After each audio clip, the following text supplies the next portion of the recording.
সারা জীবনের সালাত কাজা কিভাবে আদায় করবেন? উমরি কাজা বলতে কিছু আছে কিনা? সারা জীবনের কাজা সালাত যারা আদায় করতে বলেন তাদেরকে বলবেন কাজা যাকাত আদায় করুন, কাজা হজ আদায় করুন, কাজা সিয়াম আদায় করুন। আপনার সিয়াম ফরজ হয়েছিল 12 বছরে, আপনি সিয়াম শুরু করেছেন 22 বছরে, 10 বছরের সিয়াম বাকি, এবার আপনি কিভাবে আদায় করবেন? রাসূলুল্লাহ সাল্লাম বলছেন, ইচ্ছা করে যে ব্যক্তি একটি সিয়াম ছেড়ে দিল, সারা জীবন সিয়াম রাখলেও একটির ক্ষতিপূরণ হবে না। আপনার বিয়ে ফরজ হয়েছিল 18 বছরে, আপনি বিয়ে করেছেন 28 বছরে, 10 বছরে বিয়ের ফরজ বাকি ছিল, এটা আদায় করবা কিভাবে? কাজে এই সমস্ত ধান্দাবাজি বাদ দিয়ে আত-তাওবাতু তাজুব্বু মা কানাত ক্বাবলাহা, তওবা তার পূর্বের সকল গুনাহকে ক্ষমা করে দেয়। কাজে উমরি কাজা বলে কোনো জিনিস নাই, আপনি তওবা ইস্তেগফার করবেন, আল্লাহ পাক আপনাকে ক্ষমা করবেন। বন্ধুগণ, আইসক্রিমের গায়ে বেপর্দা মহিলাদের ছবি থাকে, আইসক্রিম খেতে তাতে হাত লেগে যায়, সেই আইসক্রিম কি খাওয়া জায়েজ? বেপর্দা মহিলার ছবি ছিঁড়ে আগে পায়ের তলে ফেলবেন, তারপর আইসক্রিম খাবেন। হজের দিন বাংলাদেশের মানুষ সৌদি আরবের সাথেই একই দিনে সিয়াম পালন করে, তার রমাদান মাসে বাংলাদেশের মানুষ সৌদি আরবে একদিন পরে কেন সওম পালন করে? চমৎকার প্রশ্ন।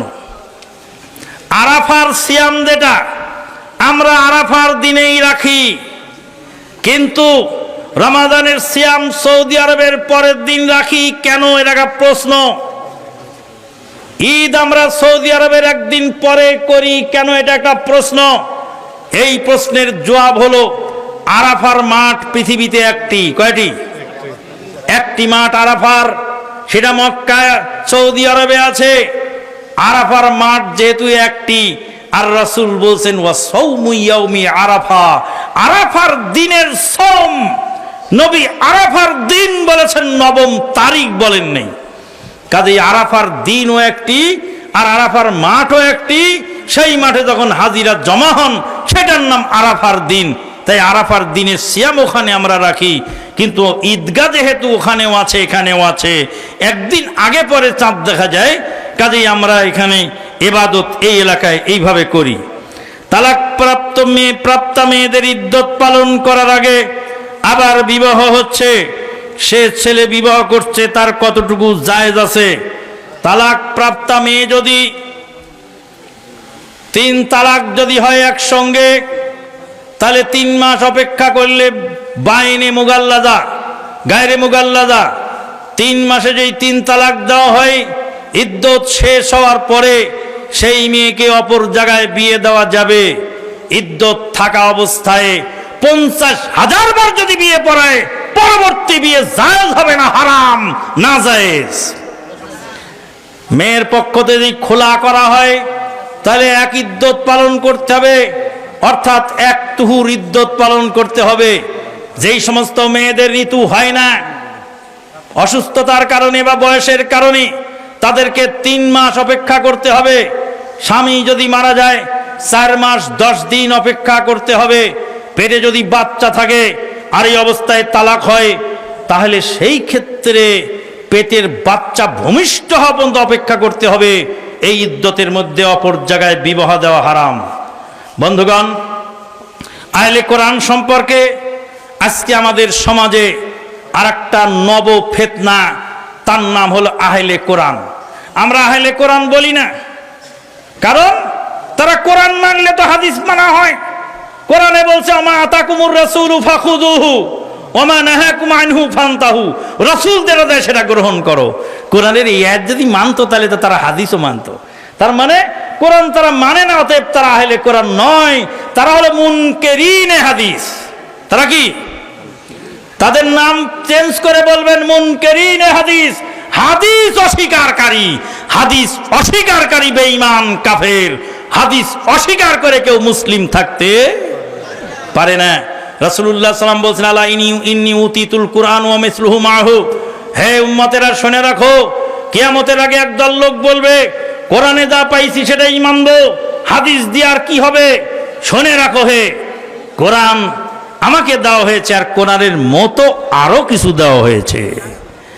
বন্ধুগণ, একজন আহলে কোরআনকে মানে মুনকেরিনে হাদিসকে বলেছিলাম, বলে কোরআন দিয়েই সব কিছু সম্ভব, বলে ওযুটা করেন।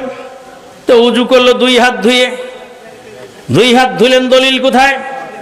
আল্লাহ বলছেন ইযা কুমতুম ইলাস সালাতে ফাগসিলু উজুহাকুম, যখন সালাতে দাঁড়াও তখন মুখমণ্ডল ধোও।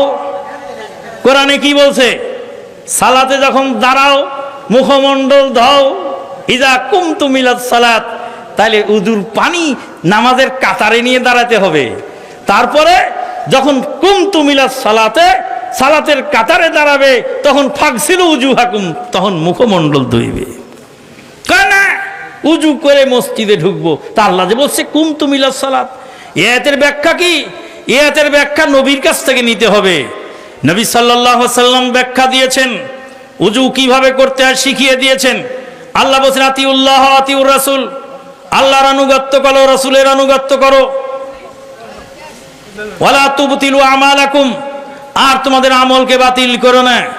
রাসূল সাল্লাল্লাহু আলাইহি ওয়াসাল্লাম যেভাবে শিখিয়েছেন সেইভাবেই আমাদেরকে কোরআন মানতে হবে। আব্দুল্লাহ বিন মাসউদ রাদিয়াল্লাহু তাআলা আনহুর সামনে আব্দুল্লাহ বিন মাসউদ রাদিয়াল্লাহু তাআলা আনহু মহিলাদেরকে লানত করে বলেছিলেন, যেই সমস্ত মহিলারা দাগে এবং দাগায়, যেই সমস্ত মহিলারা চুল কাটে এবং কাটায়, যেই মহিলারা ভুরু প্লাগ করে, তাদের উপরে আল্লাহর লানত, আমিও তাদের উপরে লানত করি। একজন মহিলা বললেন, আপনি লানত করলেন কিভাবে? বলে আল্লাহর নবী লানত করেছে, আর সেটা তো কোরআনেই আছে। মহিলা বললেন, লানত করা কোরআনে আছে, আমি তো পাই নাই। আব্দুল্লাহ বিন মাসউদ রাদিয়াল্লাহু তাআলা আনহু বললেন, কোরআন যদি পড়তে তাহলে অবশ্যই পাইতা। কোরআনে আল্লাহর নবী বলছেন, আল্লাহ বলছেন ওমা আতাকুমুর রাসূলু ফাখুযুহু ওমা নাহাকুম আনহু ফান্তাহু। একবার আমরা গেছিলাম সাতক্ষীরায়, একজন মুফতির সাথে বাহাস হচ্ছিল। মুফতি সাহেব বলছেন, আল্লাহ বলছেন কোরআনে তোমরা চুপ থাকো যখন কেরাত পড়া হয়।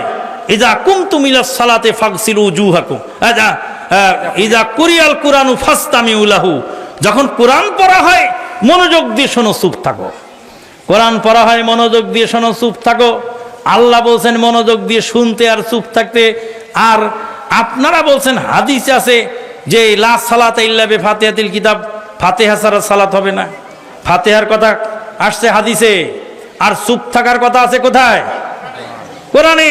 তাই কোরআন মানবো, হাদিস ছাড়বো, কোরআনের পাওয়ার বেশি। বললাম মুফতি সাহেব, আল্লাহ বলছেন হুররিমাত আলাইকুমুল মাইতাতু, তোমাদের জন্য মুর্দা হারাম। মুর্দা হারাম কোথায় আছে? কোরআনে। মরা মাছ হালাল, তার দলিল কোথায়? হাদিসে। তাইলে কোরআনে আছে মুর্দা হারাম, আর মরা মাছ হালাল, তার দলিল হাদিসে। হাদিস মেনেই তো মরা মাছ খাচ্ছেন, কোরআন মানলে তো আর মরা মাছ খাওয়া যায় না। যদি বলেন কোরআন সবাই মানো, আল্লাহ বলছেন মুর্দা হারাম, অতএব মরা জন্তু যেমন হারাম, মরা মাছও হারাম। তো তোমার মতো মুফতিকে দুরুস্ত করার জন্য ঢাকা থেকে আমানুল্লাহ মাদানিকে আনতে হবে না, এদেশের মাছের ব্যাপারীরা তোমারে কিলায় সোজা করবে। ওয়া আখিরু দাওয়ানা আনিল হামদুলিল্লাহি রাব্বিল আলামিন। বইগুলি আপনারা নিয়ে যাবেন, আল ইকরা পাঠাগারকে দান করবেন। আল্লাহ পাক এই মাহফিলকে কবুল করুন। আগামী 20 তারিখে, আগামী নভেম্বরের 20 তারিখে হায়াত মোড়ে আমাদের মাহফিল আছে। আগের দিন ডক্টর আবু বকর জাকারিয়া সাহেব, আর পরের দিন আমি আছি 20 তারিখে নভেম্বরের 19-এ ভাই আবু বকর জাকারিয়া। 20 তারিখে আমি। আলহামদুলিল্লাহ, ধন্যবাদ আমাদের চেয়ারম্যান, ভাইস চেয়ারম্যান পদপ্রার্থী জনাব কামাল সাহেবকে। কথাটা আমি বলতে চাচ্ছিলাম যে আল্লাহ পাক 2 হাতে দিয়েছেন 10 আঙ্গুল, 2 পায়ে দিয়েছেন 10 আঙ্গুল, 20 আঙ্গুল। তো উনি 15টা 5টা কেটে ছোট করতে যাচ্ছিলেন।